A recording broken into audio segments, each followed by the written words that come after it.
Roots ಅಂತ ಬರೋದಾದ್ರೆ ಈಗ ಎಷ್ಟೋ ಜನ ಟೀಚರ್ಸ್ ಮಕ್ಕಳೇನು ಇವೇನ್ ಮಾಡ್ತೀರಾ, ಒಂದು ಇಂಟ್ರಾಕ್ಟಿವ್ ಸೆಷನ್ ಇದ್ದಂಗೆ ಇರಲಿ, ಸೊ ದಟ್ ನೀವು ನಮ್ಮ ಜೊತೆ ಇನ್ವಾಲ್ವ್ಮೆಂಟ್ ಇದ್ದಂಗೆ ಆಗುತ್ತೆ.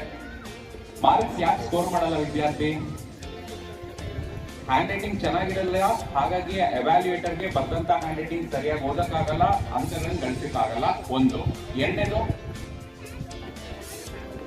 ಹ್ಯಾಂಡ್ ರೈಟಿಂಗ್ ಫಾಸ್ಟ್ ಇರಲ್ಲ, ಹೌದು, ಅಭಾವ ಇರುತ್ತೆ. ವಿಷಯ ಅಂದ್ರೆ ನಾಲ್ಕನೇದು, ಮೆಮೊರಿ ಇಂಪ್ರೂವ್ಮೆಂಟ್ ಆಗುತ್ತೆ.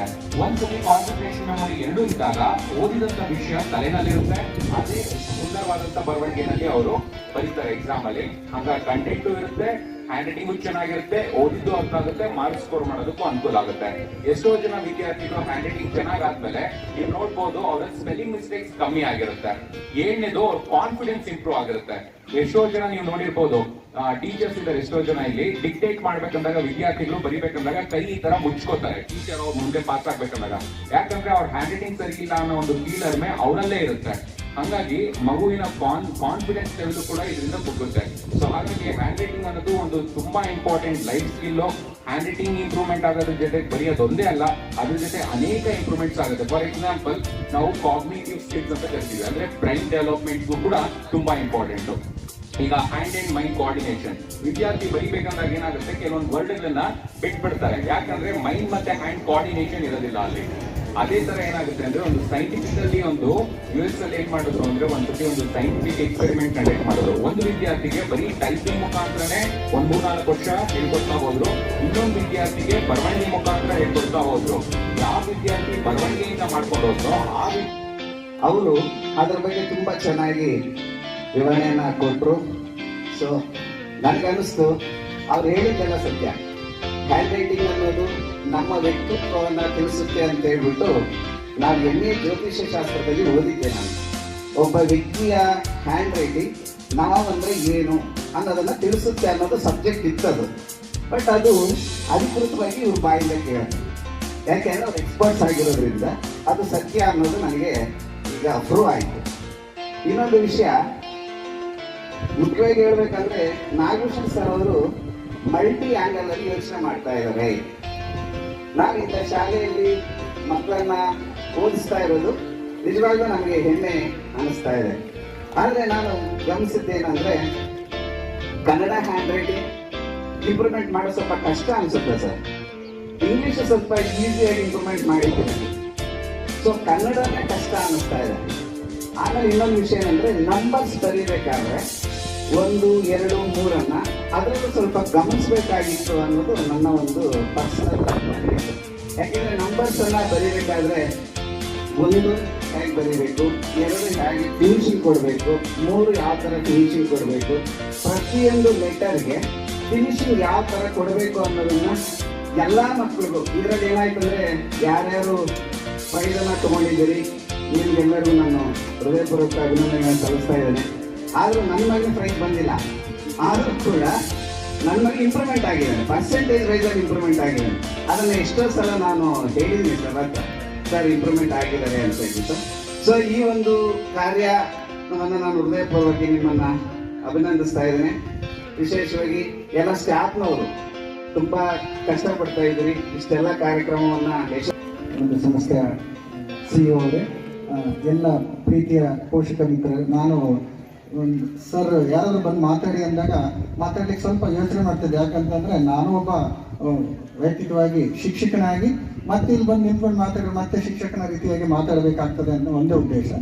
ಅದರಲ್ಲೂ ವಿಶೇಷವಾಗಿ ಬಹಳಷ್ಟು ಪೋಷಕರು ತಮ್ಮ ಮಕ್ಕಳ ಶಿಕ್ಷಣದ ವಿಚಾರದಲ್ಲಿ, ಅವರ ಒಂದು ಕೈಬರಹದ ವಿಚಾರದಲ್ಲಿ, ಒಂದು ಸಂವಹನ ಕಲೆಯಲ್ಲಿ, ಆಟೋಟಗಳಲ್ಲಿ ಅತಿಯಾದಂತಹ ಆಸೆಯನ್ನ, ಆಕಾಂಕ್ಷೆಗಳನ್ನ ಇಟ್ಕೊಂಡು ಮಕ್ಕಳನ್ನ ಶಾಲೆಗೆ ಕಳಿಸ್ತಾ ಇರ್ತೀರ. ಇಂಥ ಸಂದರ್ಭದಲ್ಲಿ ಎಷ್ಟೋ ಸಲ ಮಗು ನಿಮ್ಮ ಆಕಾಂಕ್ಷೆಗಳಿಗೆ ತಕ್ಕಂತೆ ಅದು ರೆಸ್ಪಾನ್ಸ್ನ ಮಾಡ್ತಾ ಇಲ್ಲ ಅಥವಾ ಕಲಿತಾ ಇಲ್ಲ ಅಂದಾಗ ತುಂಬಾ ಬೇಜಾರಾಗ್ತದೆ. ಅದಕ್ಕೆ ಮೂಲ ಕಾರಣ ಅಂತಂದ್ರೆ, ನಮ್ಮಲ್ಲಿರ್ತಕ್ಕಂಥ ಅತಿಯಾದಂತಹ ಮಹತ್ವಾಕಾಂಕ್ಷೆಗಳು. ನಮ್ಮಲ್ಲಿ ನಾನು ಡಾಕ್ಟರ್ ಆಗ್ಬೇಕು ಅನ್ಕೊಂಡಿರ್ತೀನಿ, ಇಂಜಿನಿಯರ್ ಆಗ್ಬೇಕು ಅನ್ಕೊಂಡಿರ್ತೀನಿ, ಅಥವಾ ಇನ್ನೇ ಯಾವುದೋ ಅಧಿಕಾರಿ ಆಗ್ಬೇಕು ಅನ್ಕೊಂಡಿರ್ತೀವಿ. ನಾವು ಅವನ್ನ ತೀರಿಸ್ಕೊಳಕ್ ಆಗಿರೋದಿಲ್ಲ, ನಮ್ಮ ಬದುಕಿನಲ್ಲಿ ಅವು ಅಚೀವ್ ಮಾಡ್ಲಿಕ್ಕೆ ಆಗಿರೋದಿಲ್ಲ. ಬಹಳ ಸಲ ನಾವೇನ್ ಮಾಡ್ತೀವಿ ಅಂದ್ರೆ, ಮಕ್ಕಳಲ್ಲಿ ಸಾಧನೆಯನ್ನ ಮಾಡೋದ್ರ ಮುಖಾಂತರ ನಮ್ಮ ಆಸೆಗಳನ್ನ ತೀರಿಸ್ಕೊಳ್ತಕ್ಕಂಥ ಒಂದು ಕೆಲಸವನ್ನು ಮಾಡ್ತಾ ಇರ್ತೀವಿ. ಈ ಒಂದು ಮಕ್ಕಳ ಮುಖಾಂತರ ನಮ್ಮ ಆಕಾಂಕ್ಷೆಗಳನ್ನ ತೀರಿಸ್ಕೊಳ್ಳೋದು ಬಿಟ್ಟು ಮಕ್ಕಳಲ್ಲಿರ್ತಕ್ಕಂಥ ಅವ್ರು ಸರ್ ಹೇಳಿದಂಗೆ ಸ್ವತಂತ್ರವಾಗಿ ಅವರಲ್ಲಿರ್ತಕ್ಕಂಥ ಒಂದು ಕಲೆಗೆ ಪ್ರೋತ್ಸಾಹ ನೀಡಿ ಅವರನ್ನು ತುಂಬಾ ಪ್ರೀತಿಯಿಂದ ಕಾಳಜಿಯಿಂದ ಅದರಲ್ಲೂ ವಿಶೇಷವಾಗಿ ಅವರಲ್ಲಿರ್ತಕ್ಕಂಥ ಆಸಕ್ತಿಗೆ ಅನುಗುಣವಾಗಿ ನಾವು ಅವರ ಒಂದು ಕಲೆಯನ್ನು ಪೋಷಿಸ್ತಾ ಹೋದ್ರೆ ಅವರ ಹ್ಯಾಂಡ್ ರೈಟಿಂಗ್ ಇರ್ಬೋದು, ವೈಯಕ್ತಿಕ ಬದುಕಿರ್ಬೋದು, ಮತ್ತೆ ಮೌಲ್ಯಗಳ ಬೆಳವಣಿಗೆಗೆ, ಮತ್ತೆ ಇವತ್ತಿನ ಹಲವಾರು ಜನಗಳ ಬಹುಮುಖ್ಯವಾದಂತಹ ಬಿಗ್ ಕ್ವಶನ್ ಅಂತಂದ್ರೆ ಮಗುವನ್ನ ಮೊಬೈಲ್ನಿಂದ ಹೇಗೆ ದೂರ ಸರಿಸೋದು. ತುಂಬಾ ಅದ್ಭುತವಾಗಿ ಚೇತನ್ ಸರ್ ಹೇಳ್ತಾ ಹೋದ್ರು.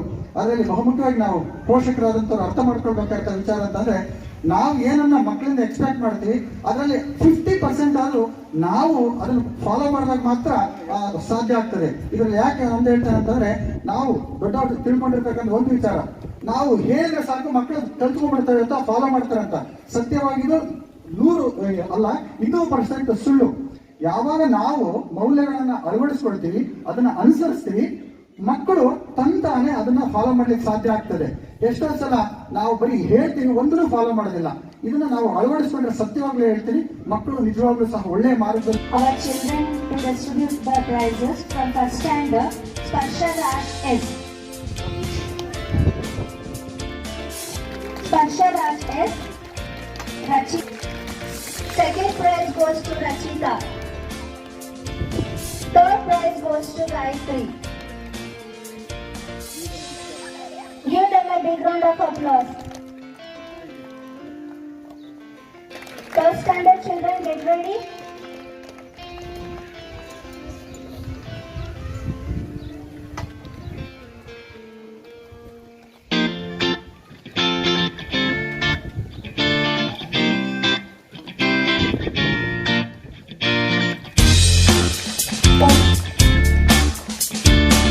Congratulations, children.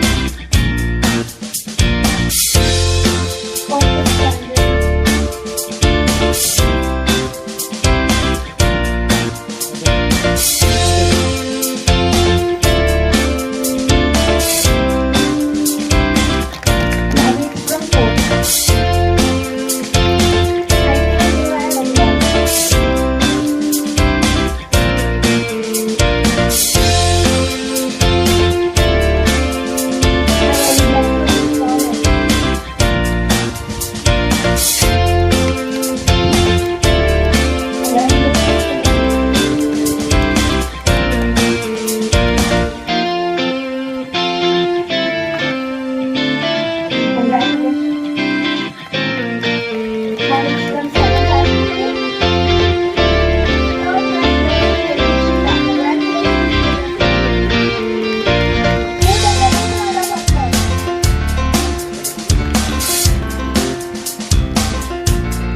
good. For that I had feel a lot. After my handwriting training, all members liked my handwriting, so I specially thank Sukanya ma'am, Nagashri ma'am and Prakash sir who provided me this opportunity, and also thank you to give me this opportunity.